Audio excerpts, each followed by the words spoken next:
up, y'all? Toya here, and I am back with another video for y'all. Before we get into the video, make sure you guys leave a like, subscribe, and share. Alright, y'all, we gotta talk a little bit. We gotta talk a little bit, okay? Kinda got the idea to go ahead and do this video because some of the comments on my experimenting with DoorDash video was kind of crazy. Like, most people got the point, but it seemed like some people, it just flew over their head. We gonna go ahead and talk about a couple things and discuss, is it worth getting rid of your 9-to-5 job to do just delivery gig work? So right off the bat, I know my audience is probably going to be a combination of a few different folks. I know there are some folks that do delivery gig work full time. There are some people who are like myself where they have a full-time job and they do delivery work on the side. And there's probably those people who are not too sure about it, so they check out the channel to kind of get an idea of what to expect, trying to figure out if they should get into gig work. And you got those folks who just come around and watch for the content. Regardless of why you're here, I appreciate every single one of you for tuning in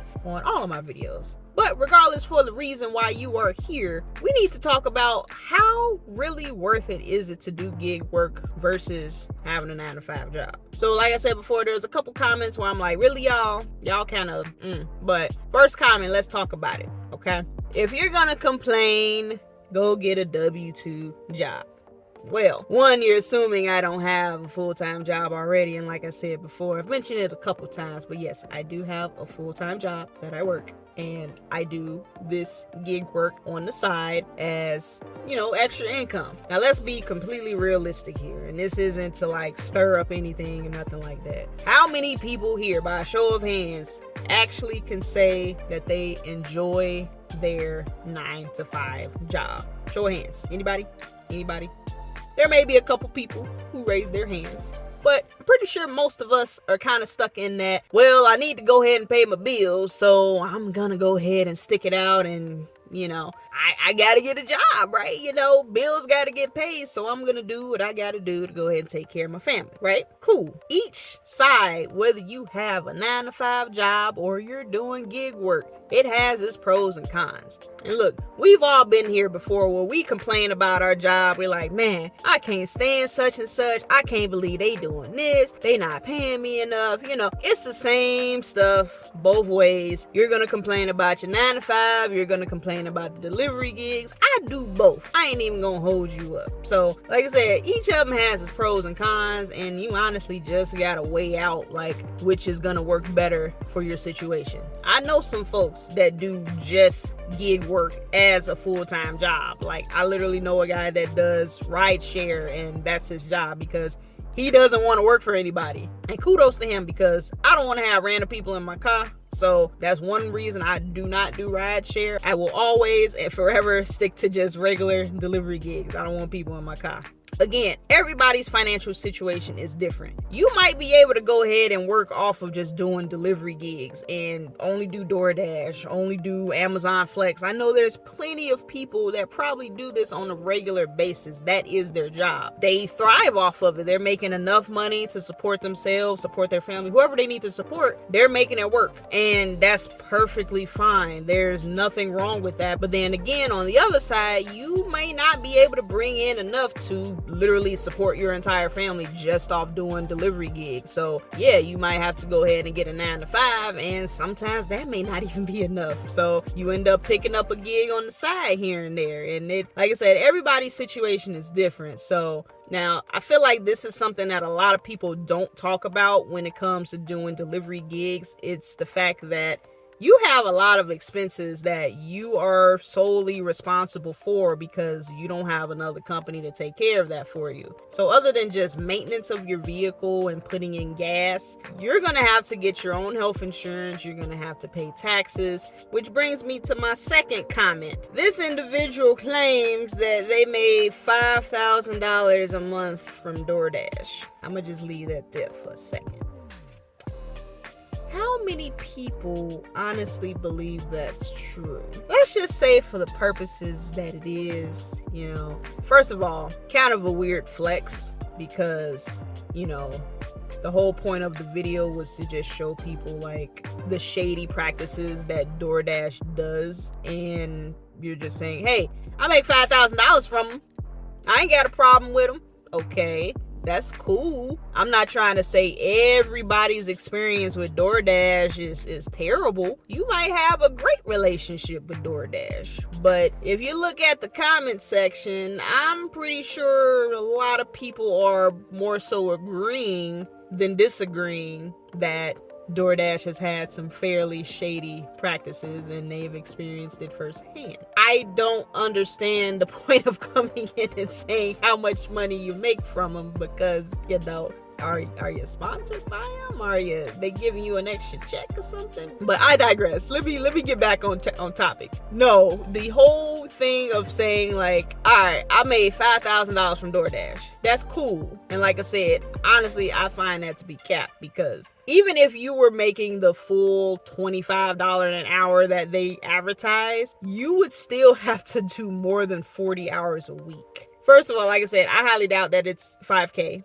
If it is 5K, you're probably overworking yourself. Like, you're working yourself to death, for one. And two, all of that money is not being pocketed. I can guarantee that if you are bringing in $5,000 a month from DoorDash, at least $1,000 or $1,500 of that went to gas, maintenance, and your health insurance. And I'm hoping you're putting some money to the side for taxes just in case. And if there's any other things that I might have missed, let me know. But I would say those would be the main items that are going to be considered your expenses. And you're probably already paying for your car insurance, so you know, technically, I don't know if you want to group that into that category, but you know, you got to pay for insurance for your car as well. And you know, amongst other things, maybe you got supplies that you use on a regular when you do food delivery. I don't know, but you're not bringing in a whole $5,000. Like, that's your profit, that's your gross income. But what you're actually taking home is definitely a lot less than that. So people need to not come on here and start giving like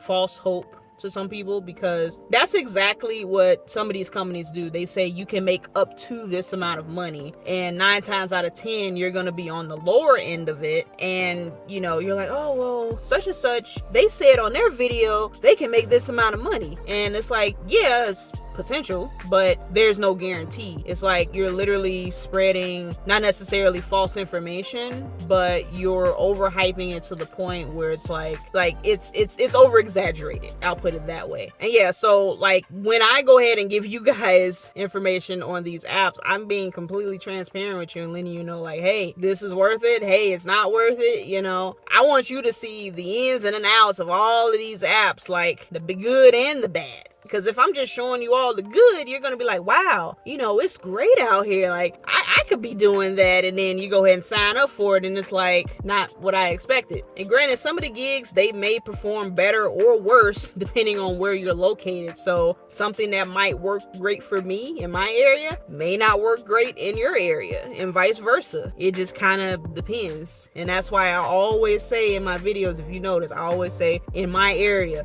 in my market, I don't want to give you guys the false hope that you can be bringing in the same amount of money that I'm bringing in on these videos. And like I said, you sign up and it's a completely different experience. So I'm all about transparency and letting you guys know, like, this is what you can expect. This is how it is in my area, in my zone. And I can't really speak for other people, but you know, that's my experience. So hopefully that makes sense. Actually, to tie into that, as you guys know, I'm a cherry picker. I'm very selective about the orders I pick up. And this is the exact reason why. If I have to pay X amount of money to maintain me being able to continue to do deliveries, I want to make sure that I'm at least coming out with some sort of profit. Some people might have seen some of the orders I turned down for Uber Eats and for DoorDash. I think I put this screenshot up a couple times, but I'm pretty sure this screenshot probably raised a few eyebrows, because some people are like, well, you're getting $15 and you know, you're driving 10 miles. What's so bad about that? You're making $1.50 a mile. So what's the problem? Like I explained it before, it didn't make sense to me. For some other person, it might make sense, but it didn't make sense to me. So like, couple things, like I mentioned before, this took me out of my zone. And two, I was coming up on the end of my dash anyway. So it's a 10-mile drive from where I was at, but that doesn't take into consideration the mileage I have to drive to get back home.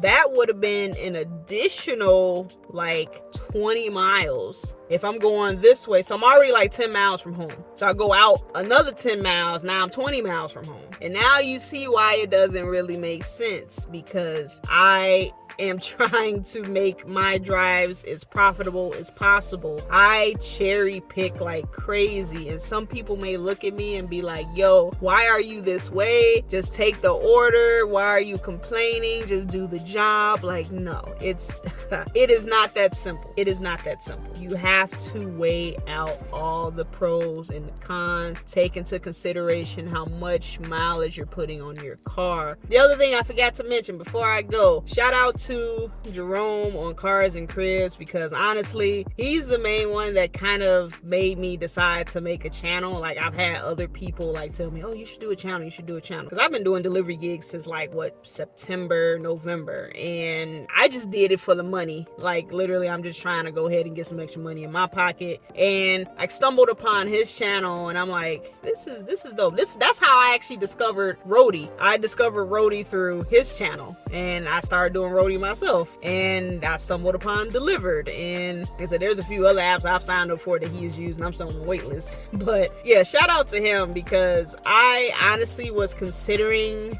getting a cargo van. This is actually something my husband had mentioned as well. He was like, why don't we get some money, get a cargo van, get one of those Sprinter vans, and then we can go do like, you know, the big deliveries, because they make a lot of money off of those. And yes, they do. I still continue to watch his videos, and yeah, he can make a couple $100s a day off of a couple of deliveries. But again, taking into consideration how much gas you got to put in, your wear and tear, and then the maintenance, your insurance, all of that stuff. I think he did a breakdown on the expenses on his van. So yeah, I mean, that kind of sums it up right there. I'm like, man, do I really want to get into that? Yeah, I could bring home an extra $1,500 a week, but yeah, how much of that is going back into the van? Like 200, 300, 400, 500. So it's, you know, you gotta weigh your pros and cons. Like, is it really worth it? But yeah, shout out to Jerome, man. I still think it'll be kind of funny if we ever ran into each other one day, because we literally are in the same area. So yeah, it would be kind of funny if I ran into him, and who knows, maybe one day we can do a collab. So yeah, go over there, check out his channel, let him know I sent you. But yeah, guys, at the end of the day, like I mentioned before, you just gotta weigh out your options. How does your financial situation look? Are you able to afford to quit your full-time job just to do delivery gigs? I did a multi-app video a couple videos ago. Like, if you're gonna quit your job to do delivery gigs, like,